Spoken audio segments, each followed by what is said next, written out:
This serious loss of life could have been avoided, Mr. Speaker, if the Prime Minister and his Minister of Justice had allowed this request for extradition to follow the normal channels.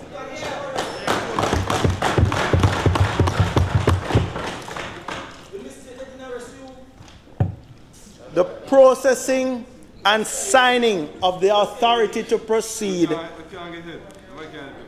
through to the issuing of the arrest warrant, all of that should have proceeded in secret so as not to telegraph the impending action to Coke and his criminal affiliates. Mr. Speaker, the media has featured Christopher Coke's home in Upper St. Andrew, not in West Kingston. If all of the normal process had been carried out in secret, he could have been arrested with little challenge. Mr. Speaker, even to the very end, some small element of surprise for the security forces could have been retained if the Prime Minister had not come on a national television broadcast to state that the warrant would be issued tomorrow or sometime in the future. Mr. Speaker, Dudos must have appreciated the heads up from the Prime Minister.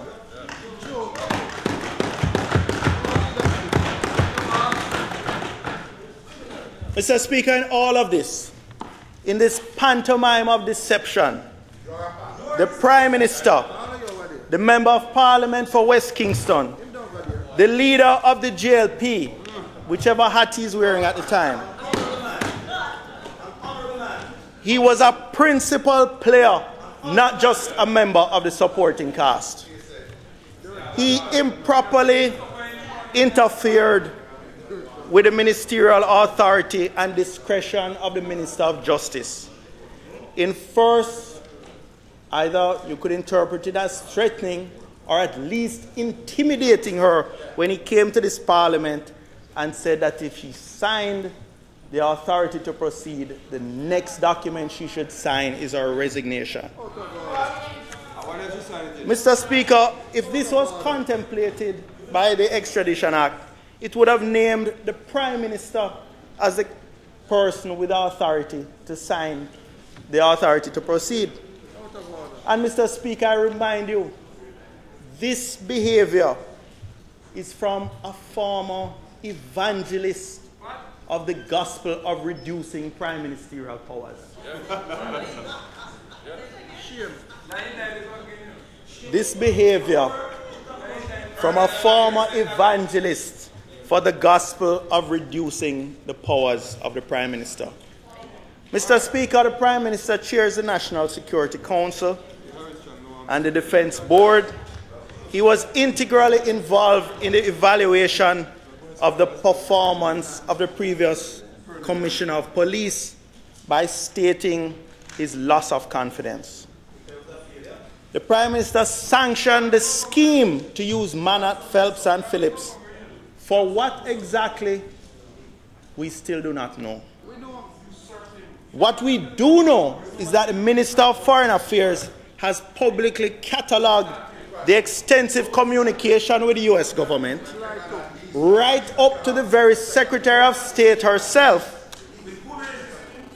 by the Minister and other legitimate representatives of the Ministry of Foreign Affairs.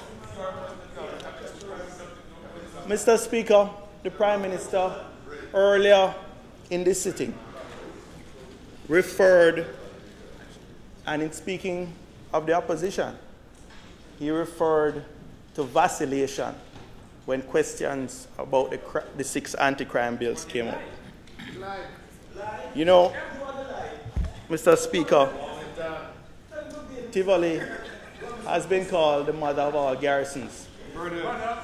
But the Prime Minister could be called the father of vacillation, of flip-flopping.